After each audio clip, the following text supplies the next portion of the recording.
Hello. I am here today with Brandon Busteed, the CEO of the newly named Edconic, something that we're going to dig into a little bit today. Um, Excited to talk to you about so many different aspects of the Edconic business, Brandon. But before I get too far along, can you just tell us a little bit about yourself? How did you end up in this role? What has your sort of career narrative looked like to get you where you are today? Yeah, thanks, Matt. Thanks for having me. I've been in the education space in some form my entire career. It started with a business that I founded shortly after I graduated from college called Outside the Classroom that was doing online courses around things like alcohol abuse prevention, sexual assault prevention, mental health awareness. That was acquired by EverFi, now part of Vector Solutions. So it's been an incredible benefit to now millions and millions of students who have taken those various programs. I left there to help Gallup build an education and workforce development practice. And that was actually kind of the beginning of the career arc in terms of what took me to Edconic. And that was when we did the huge study of college graduates, the Gallup Purdue Index. And we're looking one of at my what are one of the, my favorite stats available. Here we yeah, are 10 plus years later. and I still use it. And I've been gone from Gallup, two organizations removed, but it continues to be a centerpiece of thinking for leaders and practitioners across the board. And one of the key outcomes was graduates who were more successful in work and life later.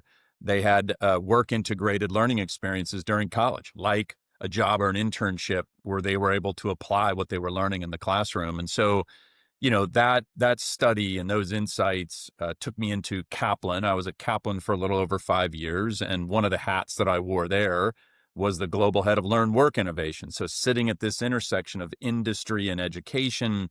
And so between my work at Gallup and Kaplan, that was really the area where I started to develop some special interest and passion and expertise. And when I learned about the opportunity to come to what was Brand Ed and has just been renamed Edconic, it just blew me away because it to me, and I said this before I came, it is the best example I've ever seen of industry immersive experiential learning for students. And I think it's the perfect blend of industry and academia molded into an incredibly powerful experience for students. And that runs the gamut from pre-college to undergraduate to master's degree students. So that was really what got me super excited about it.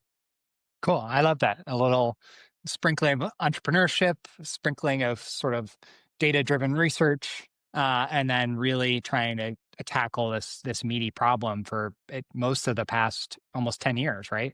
This learning and working at the same time, or integration of the two.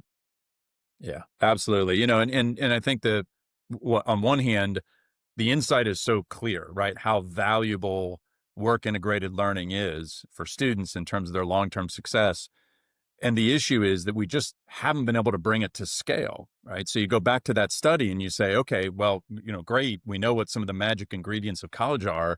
The problem is less than a third of college graduates in the United States strongly agreed that they had one of those work integrated learning experiences, right? So it's not that it's not happening at all. It's that we haven't brought it to scale. It's happening for about a third of the students who are in the system. And I would argue it's important enough that it should happen for 100%.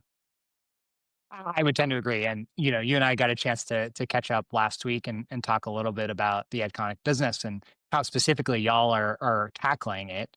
I think it's okay for me to assume that every Edconic student does get that experience. Can you just give one or two kind of specific examples of how that works and what Edconic does? Yeah, absolutely. So one of the reasons why we landed on this name Edconic, right, iconic education, is that we do all of our work in partnership with iconic, globally recognized organizations. So we operate Sotheby's Institute of Art, Vogue College of Fashion, the School of the New York Times, and Manchester City Sports Business School. And so all of these are globally recognized organizations.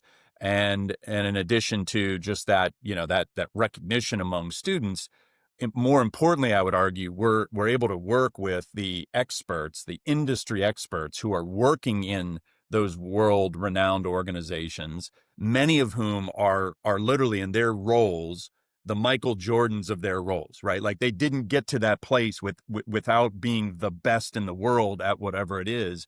And so, all of our programs are co-designed and co-taught by industry experts and education experts, right? By teachers and folks who are in these jobs in the current tense. And that's a lot of the magic that we bring to life.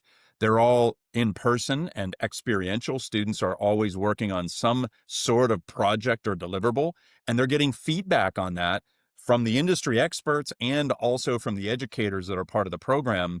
And then, we're able to unlock in many ways what I would define and what our students would define as an iconic experience, right? They're visiting the Etihad Stadium. They're going to the headquarters of New York Times. They're visiting the auction house. And so all the different kind of ingredients of that experience that students have in an Edconic program come to life in a way where I fundamentally believe it's a new category, right? It's not an internship or a co-op, but I would argue you're getting a lot of the benefits and then some. And I think one of the things you hear from our students most is they come away from our programs and they say things like, I had no idea there were so many different kinds of jobs in fashion or the art world or sports, right? And so to see, an in-depth experience in this industry and then have broad exposure to all the various jobs and roles within that industry, it's inspiring for students. It's really helpful for them. I'd love to pick at the this connection to the experts in this industry, right? Because I read Inside Higher Ed. We'll do an article on how even a really great university will have trouble attracting computer science talent, right? And they're like they just can't compete with industry in terms of being able to hire great talent. And it strikes me, and maybe this is wrong. You can tell me that one way to get access to great talent is to build the program with them. So what is that? How does that relationship work? Like, is this just is it 20% of their time? Is it how do you build it into the curriculum like that? Yeah, so we run programs from pre-college high school students, right, 10th, 11th, and 12th graders to undergraduate college programs, more like study abroad or summer programs. And then with Sotheby's Institute of Art and Vogue College of Fashion, we do have a handful of master's degree programs. And so it's just important to know we kind of run the gamut from high school to highly specialized MA programs. But across all of those, Matt, as I mentioned, they're co-designed and co-taught between industry experts and the educators, what you think of as the teacher or the faculty member. And so, to your point, we work very closely with these organizations in the design of the overall, curriculum, the academic components of it, but also more importantly, the kinds of projects students do, how we create a rubric for grading those projects, and that's always a beautiful, kind of molding of the educational pedagogy that comes from the educators and the folks who are in the real world doing this.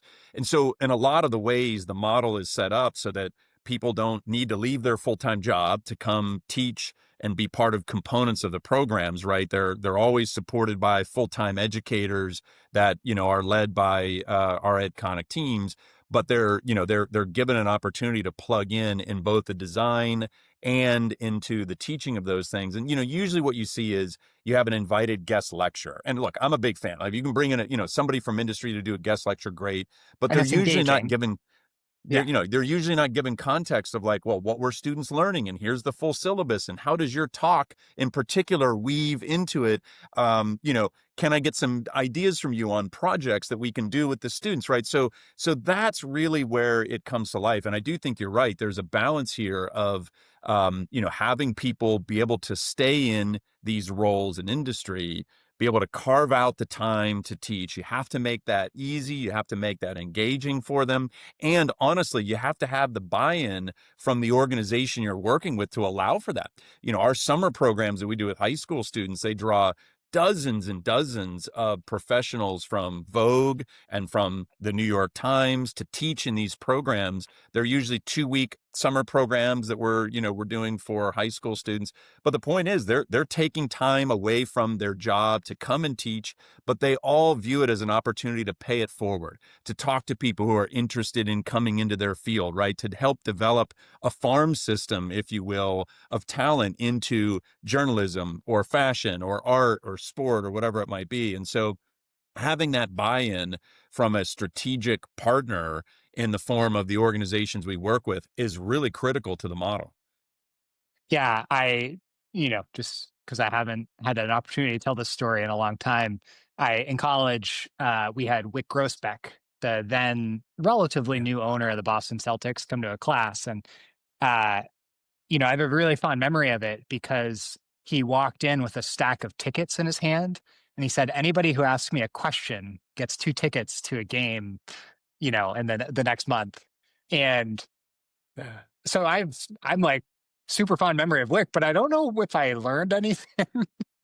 And I think what you're talking about is like, what if you could pair like Wick's charisma and the ability to offer free tickets to a Celtics game with a Right. strong pedagogical concept, right? And I think the obvious one for him would have been talking about the big three, right? And that the bringing together of Paul Pierce, Kevin Garnett, and Ray Allen, and like strategically they bought the team with that in mind, right? So, and in hindsight, I can make that narrative, but it wasn't clear in the class. And I would imagine that's something that y'all strive for.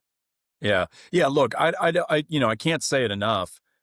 It's a real part of the magic that we create for students, right? And so like I said, both the designing and the delivery is critical. Like if you were involved in the design and not the delivery, I don't think as much of the magic happens, right? Or you weren't involved in the design and you're just, you're a guest lecturer, you come in and do the delivery. That the combination of those things is what really matters because you end up having all kinds of examples where I might know the kinds of work projects I'm assigning in my work environment, but I don't know how to create that as a student project, right? Yeah. Or, we come up with Yeah. that and then you're like, well, what's the rubric for kind of grading and giving students feedback? And as an industry expert, for example, I may not have any experience in teaching or learning pedagogy, and I might not have any idea how to connect with today's high school student, for example, right? And so these are always the examples of where either a teacher on their own without industry knowledge gets stumped, or where an industry expert comes in and kind of misfires because they didn't understand their audience, it was Yeah. over their head, or wherever it was. So I think there's a lot to be said for that. And then the other thing that's been, I think, one of the really neat surprises that I've had since I've joined Edconic is that many of our programs, they take advantage of the partnership with these organizations to give students access to behind the scenes, not able to access opportunities. And at first I was like, oh, that's really neat. I think that's even more important than it's ever been, right? Students and parents are wanting to lean into these experiential opportunities and touch and feel real organizations and access real experts from these organizations and work on real projects and examples like we had in our Vogue summer school this summer for high school students. They actually directed their own photo shoot. They were able to access the fashion closet at Vogue. They had Cool. access to professional models and photographers, and they literally directed their own photo shoot. Like, where else on the planet can you do something like that, right? And so, they're all taking selfies while they're doing it, because it was just this iconic moment for them. So that's really what we strive for. I love that. Um, One thing, we've talked about the educator role here, and I think again you can correct us if this is off, but I think the vast majority, if not all, of your courses are sort of co-signed by an accredited educational institution. One thing that I've been spending more and more of my time thinking about is the guardrails that both they're there for safety, but they often provide a pretty significant constraint on what your, ability to teach is, right? And I think this again, I would imagine there can be a tension between some of the folks from the work side of what you're doing and the academic side and trying to make them meet in the middle. And just like as a specific interest of mine, it's like who better to judge whether a student has, a director skill set than somebody at Vogue, right? Versus the academic who's like, trying to follow the guardrails, right? Like I don't know what the like pedagogical requirement is for a photo shoot director. Like how Yeah. do you make that work with the office of students or the department of education and accreditor? Like do you see that tension? Does or is that like coming down the pike? Talk to me about what you see there. Yeah, look, there's definitely a tension. I think it for the way we look at it is it creates an opportunity for creative tension that can yield to a really dynamic outcome. And so we want to have academic rigor to our programs, but not just for the sake of academic rigor for academic rigor's sake, right? And then to unpack the aspects of that that are really important, like what parts of that academic rigor really matter and which might just be, to satisfy the standards that we've always had, and to some degree those may not apply anymore, right? And so it's really interesting if I just think about our master's degree programs that we run in London with Sotheby's Institute of Art and Vogue College of Fashion. They're validated. For example, Sotheby's Institute of Art is validated by University of Manchester. They've been our validation partner for 30 years, very long-standing partnership, and they have very rigorous academic standards for what they want to see in these MA programs. We have always leaned into the industry access, the opportunity to do work placement as like defining features of our program.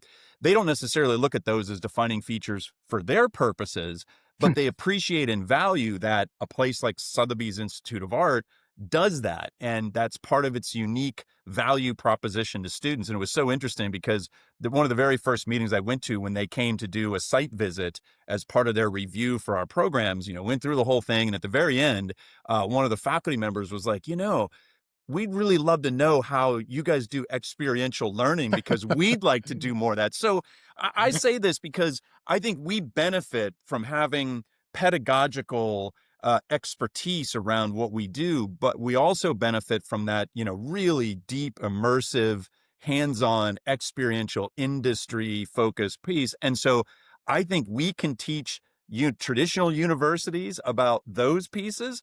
And I think traditional universities and accreditors can bring some real meaning to what otherwise might be, an ill-conceived or poorly designed work project. Think of how few times we do debriefs on work projects, or, some organizations are good about it. Others, it's like you just keep moving on.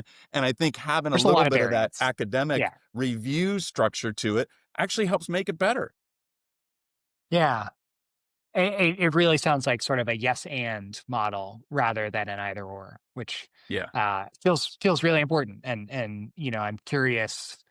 Hopefully we do this again in a few years, and you can tell me about how they're intersecting more and more. Can uh, can you tell me like what is it what makes a good Edconic brand, right? So and it's helpful, you've just rebranded from Brand Ed to Edconic, and on some level it the new name actually does help crystallize things for me of like what y'all are trying to achieve with the experiences you're giving. And like, Yeah. the names that you're partnered with, like I think most people know. Yeah. Um, what goes into that? How do you pick an Edconic brand? Do you go seek them out? Do they come to you? What does that process look like on the operations side? Yeah, it's a great question. I mean, right now we work with four iconic organizations, and obviously in very, very different industries. And that's been part of the design. But obviously that list isn't 40 or 80, right? And I think the first important thing to know is that doing this right, doing it well, requires some real intensive effort, right? On both the partners we work with and on our end of things. And we work with organizations that in theory, are the top brands or organizations in their space, right? And if they're not you could make an argument that they are, right? So I think that's one thing that's really important. And you could say, well, yeah, it's important because of the brand recognition, right? You attract students to the programs because everybody knows the name. Sure, that's true. But I think the more important piece of it is what I mentioned earlier, is it's not just an iconic organization. We can leverage the incredible talent and access to, resources and, places through those iconic organizations that help create iconic experiences for students who then, I would argue, leave us with iconic resumes because they have been part of Vogue College of Fashion or Sotheby's Institute of Art or the School of the New York Times. And so, but to really drill into that student experience part, it's the access to the experts that are at these organizations. When you become the global creative director at Vogue, I guarantee you, you are one of the most talented creative directors on the planet, right? Or you would not have made it to that role in a place like Vogue. And so that's really what we're unlocking. So I think the second part is that I can say this, although, slightly different reasons, there's a consistent passion and energy among these partners that we work with in that they look at their organization as one that should and can contribute to the development of the next generation of talent in that industry. So sure, I'd love it if they come work at Vogue, right? Or at Man City, but that's not the sole driver. It's, can we be, one of the guiding lights of talent development for our industry, right? For the industry of sport, not just for Man City, or for the journalism industry, not just for the New York Times. And I think that enlightened view of what I call long cycle talent development. I want to reach out to high school students and give them a sense of what is it like to be in this industry, right? What are the different jobs and roles in this industry, and bring them along a pathway that might land them there someday. So I think that's the other really important element of how we think about partners. I'd love to have partners in big growing industries, right? I obviously want to have partners that are globally known organizations, but they also have to be organizations that believe deeply in this talent development mission that, is so precious to us. That makes a lot of sense. And I really like the term long cycle talent development. I think that's I wish more people thought that way. And I also like the way you talk about it as less point in time and more, over time. I think is a trend I hope to see across more of the post-secondary industry, Yeah. and even into high school, right? Of understanding, we talk about this all the time in marketing and venture capital and whatnot. It's like you're not like one specific experience is not going to change a person's life, probably. Every once in a while, yes, but Yeah. it's really the constellation of experiences over time that will change a person, for better or for worse. And Yeah. I think you're obviously trying to make that for better. But recognizing that it's like, yeah, one high school course is or pre college course is great. Um, one college semester experience is great. Semester abroad experience is great. One master's degree is great. But like getting all three puts you in the driver's seat in the way that none of those individually is going to, the way they might if they were at a more traditional type of institution. Yeah. Yeah, no, it's right. Look, I mean, I think we're going to play an increasingly valuable role as a partner to high schools, to colleges and universities to augment those educational programs and degree programs, right? With the experiential industry immersive piece of this. And look, you won't find anybody on the planet who's a bigger champion of internships than I am. And that comes from my Gallup days where I've given, hundreds of speeches and written articles about internships being so important. The other real realization that I came to is that they don't scale. There's Yeah. no evidence that the number of internships are growing. And so you say, how can you take the essence of that precious experience and bring it more scale or even improve upon it? And that's where, I say we aren't offering internships per se, but we've created these deep industry immersive experiences where, unlike an internship, where you might just do one job and one role. I got an internship in the marketing department at organization X. Great. You might learn marketing, but did you really get exposure to the other kinds of jobs and departments and divisions at that? Probably not. And the way we like to unlock this for students is to say, okay, here's the industry and some things you need to understand about the industry dynamics, but here's 24 different people who are in different roles. Here's what they do. Here's what a global creative director does, right? And that's what now kind of broadens their view to, oh my gosh, I never really thought about it. I could be a lawyer for a journalism organization. I could, it doesn't just have to be a journalist, right? And so those are Yeah, things that I think in our model are actually improvements over the traditional internship model. And so, look, I hope, we're contributing something new and dynamic to the market. I'm a fan of anybody who's playing in this space. And I think there's a lot of exciting models that are helping us scale the essence of that thing called an internship, which otherwise just has not been a scalable tool. that makes a lot of sense. Two more questions before I let you go. The first is, what are some of the bigger challenges that you're facing with the business, right? Like, it seems like work integrated learning,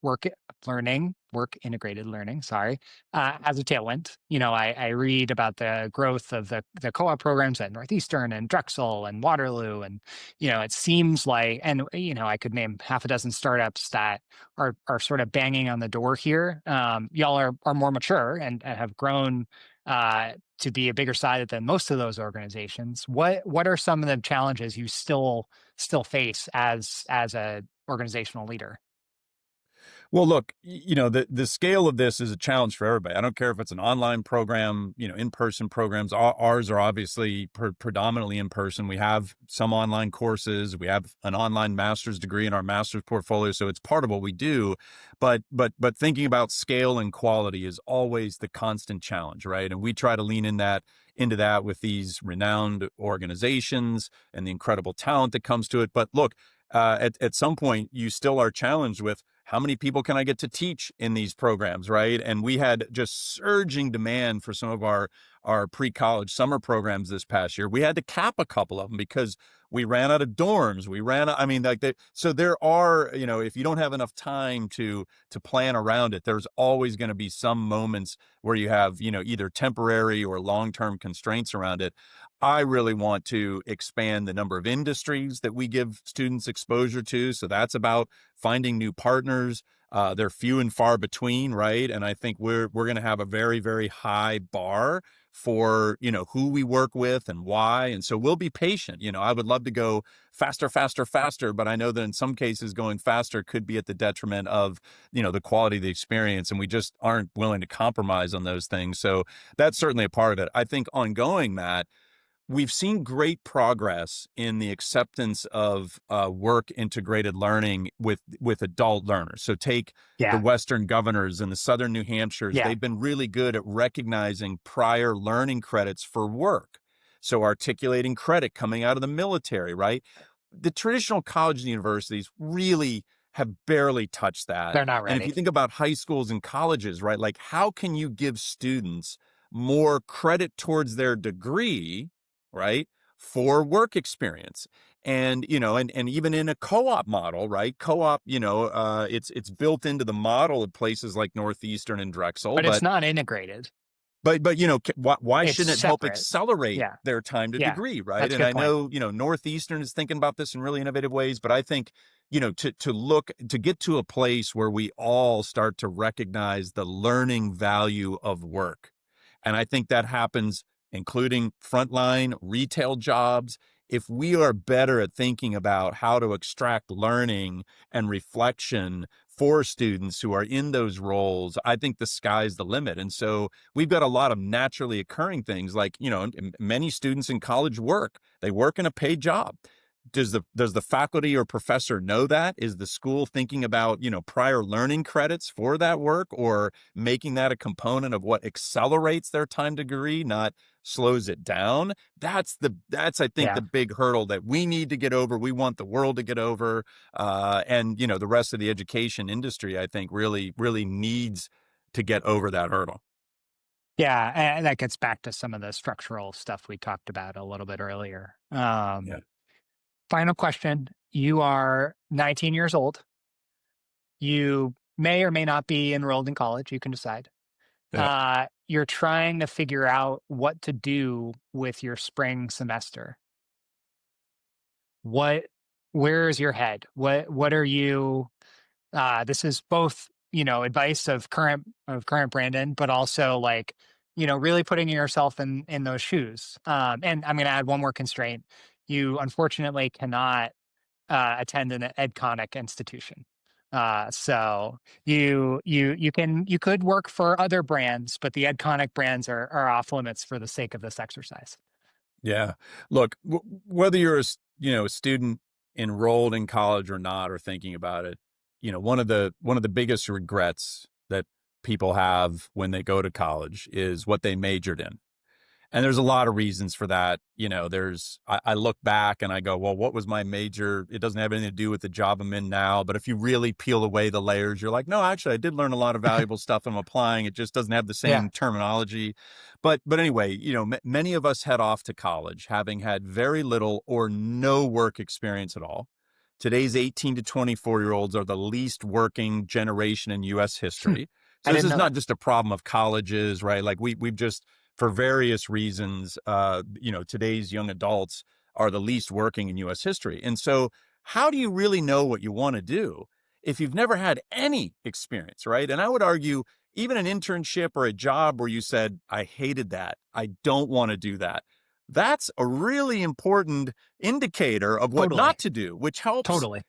narrow down the world. So I'm a big fan of any kind of work experience, including, by the way, this is the easiest bar, to take time to reach out and interview 6, 7, 8 different people that you know or don't even know, right? And to ask them, what do they do in their job? You know, what are the things that they love about that job? How did they get to that job, right? And so short of having an internship or a job, which I recommend on any level, however you can get it, to think about that step of saying, can I interview a bunch of people? And you'd be shocked at how often, like if a student contacts me and says, I always say yes. I find time to say It's yes. worth it. And and most of us are like that. I believe that. And so I think take some time to evaluate the world of jobs and of work. And that helps you, I think, have a better sense for, I'm going to go to college. What do I want to get out of it? And, in many ways, we do this backwards, right? You go to college, you enroll in an institution first, then you choose a major. And then at the very, very end, you're like, maybe I should get an internship, or, what's the job I have? Yeah. I'd love to reverse engineer that. And so my advice would be, start with a simple, if you can get a job, internship of any kind, look at that as a learning opportunity, whether you need the money or not, right? Think about what's the learning I Yeah. can gain from it. And short of that, interview a dozen or half a dozen people who are in different jobs and just learn more about what do they do? I love that. I love that. And I could not agree more on the do something, right? Like Yeah. work something. Yeah. I think two of the best experiences I ever had, not that they were fun at the time, was bartending and door to door sales, Yeah. both of which I did during college, and it was brutal. Yeah. But Yeah. it was formative in a lot of really important ways. So, Brandon, I'm really grateful for the time. Thank you for sharing the new name with us. Excited for to be a part of the cycle of the announcement. And I hope we do this again in a couple of years, and I can ask you about some of the new Edconic brands. Yeah. Awesome. Look forward to it. Thanks again for having me, Matt. It's a pleasure.